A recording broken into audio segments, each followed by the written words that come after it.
आज पढ़ेंगे DC motor के बारे में कि डीसी मोटर कैसे वर्क करती है, इसके कुछ पार्ट्स के बारे में और किस प्रिंसिपल के ऊपर डीसी मोटर बेस है उसके बारे में पढ़ते हैं।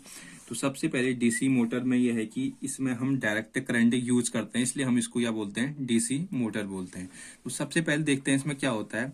माना हमारे पास एक नॉर्थ पोल मैग्नेट और एक साउथ पोल मैग्नेट है, ठीक है। इसके बीच हमने दो हमारे पास मैग्नेट है, इसके बीच हमने कोई करंट कैरी कंडक्टर है, ये कोई करंट कैरी कंडक्टर है जिसमें से करंट पास हो सके, कैरी हो सके, उसको रखा हुआ है इन दोनों मैग्नेटों के बीच। तो क्या होता है कि जब magnetic field line north pole से साउथ पोल की ओर चलती है तो क्या लगता है, ये जो है इस पर एक फोर्स लगता है जो कि इसको रोटेट करने की कोशिश करता है। तो ये है हमारा, इस पर जो प्रिंसिपल यूज किया गया है वो है फ्लेमिंग का जो हमारा लेफ्ट हैंड रूल है उसका।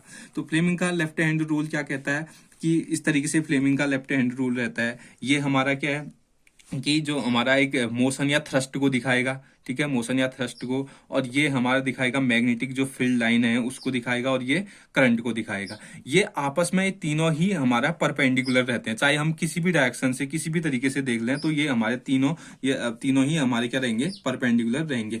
तो ये जो प्रिंसिपल है हमारा फ्लेमिंग का लेफ्ट हैंड रूल का जो प्रिंसिपल है, तो यही हमने जो है इस डीसी मोटर पर जो है कर रखा है, यही हमारा यहाँ पर काम करेगा ये वाला ही। तो देखते हैं किस तरीके से हमारा थोड़ा डीसी मोटर जो है वर्क करती है, इसमें क्या क्या पार्ट्स हैं उसके बारे में थोड़ा सा देख लेते हैं। पहले पार्ट्स को समझ लेते हैं। ये नॉर्थ पोल मैग्नेट है, ये साउथ पोल मैग्नेट है, इनके बीच हमने एक कॉइल को रखा हुआ है। तो यहाँ से जो है पावर सप्लाई जाती है, और यहाँ पर हमारे ये जो है हमारे ब्रशेस लगे हुए हैं, ये ब्रश हैं, और ये हमारे क्या हैं, हाफ डी हैं। इन हाफ डी को हम बोलते हैं कम्यूटेटर रिंग बोलते हैं, ठीक है। अब देखते हैं, सबसे पहले समझ लेते हैं कि पावर सप्लाई किस तरीके से जाती है, ठीक है। तो जब हमारी नॉर्थ पोल और साउथ पोल के बीच हमने एक कॉइल को रखा हुआ है, तो जब कॉइल को रखने के बाद हमने यहाँ से पावर सप्लाई दी, तो पावर सप्लाई देने के बाद पावर इस तरीके से आएगी, इस तरीके से पावर जाएगी, यहां से तो जाएगी और यहां से वापस आएगी, ठीक है। तो अब जब हमने इस पर पावर सप्लाई दी तो यहाँ पर नॉर्थ पोल मैग्नेट से साउथ पोल मैग्नेट की ओर एक हमारी मैग्नेटिक फील्ड लाइनें चलती हैं, इस तरीके से मैग्नेटिक फील्ड लाइन जो चलती हैं, ठीक है। तो इस कॉइल को क्या करने लगती हैं, ये कॉइल ऐसे रहती है तो इसको रोटेट करने की कोशिश करती हैं, ठीक है। तो अब यहाँ पर से देखते हैं, जब हमारा करंट इस तरीके से यहां से ऐसे गया, ठीक है, तो अब हमने जो ये हाफ डी हमारे लगे हुए हैं, तो हाफ डी और लगे हुए हैं, इसे बोलते हैं कम्यूटेटर रिंग। तो और ये हमारे हल्के से अटैच रहते हैं ब्रश से, ठीक है। तो ब्रश से अटैच रहते हैं, ब्रश क्या करते हैं, इसको पावर सप्लाई देते रहते हैं। अब ये भी जरूरी है कि हमने ये हाफ जो डी है, जो कम्यूटेटर रिंग है, इसको हमने यूज किया है, इसको हमने इसलिए यूज किया है ताकि जो हमारी करंट की डायरेक्शन है, इस करंट की जो डायरेक्शन है ये हमारी एक समान रहे, तो सेम रहे, उसके लिए हमने इसका यूज किया हुआ है, कम्यूटेटर रिंग का यूज।